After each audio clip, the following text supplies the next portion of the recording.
Orang itu menjadi kikir itu karena nganggap hidup itu lama dan uang itu penting. Kalau zaman Nabi itu sederhana kalau melihat hidup. Pernah suatu saat Nabi itu punya jatah makan, karena Nabi itu hidupnya juga pas-pasan. Jadi Nabi itu unik. Beliau di satu sisi kaya raya, bisa ngurmat Abu Hurairah, Ammar, Suhaib. Ashabu Sufa itu dirawat Nabi semua. Itu kan kaya, bisa ngerawat sekian orang. Tapi di sisi yang lain untuk pribadinya beliau miskin. Kadang nggak bisa makan hari itu.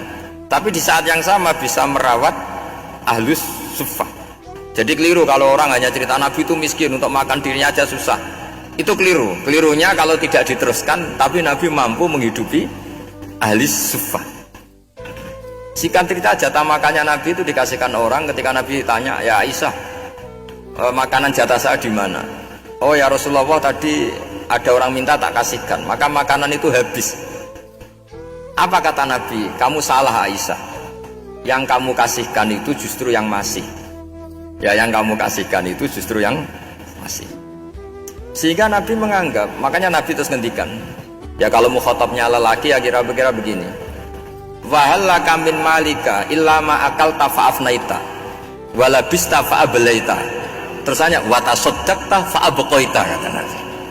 Harta kamu ya kamu makan kemudian ke WC jadi kotoran, atau punya pakaian mewah nanti rusak. Watasaddaqta fa'abqaita, ada yang kamu sedekahkan yaitu yang abadi sampai akhir. Sehingga banyak pengusaha yang mencintai saya setelah tak ajari hadis itu, misalnya punya uang 1 miliar karena dia spekulan atau pedagang rawan bangkrut, disedekahkan ke masjid 50 juta, yaitu yang abadi. Jadi kalau suatu saat bangkrut dia masih punya uang 50 juta di akhirat. Jadi Nabi itu mengajari sedekah itu apa? Ya sedekah itu pengabadian uang. Kalau kita kan enggak, bilang sedekah itu nguras uang. Itu pikirannya setan, dan pikirannya orang Islam. Itu cara berpikir setan, bukan cara berpikir umat apa?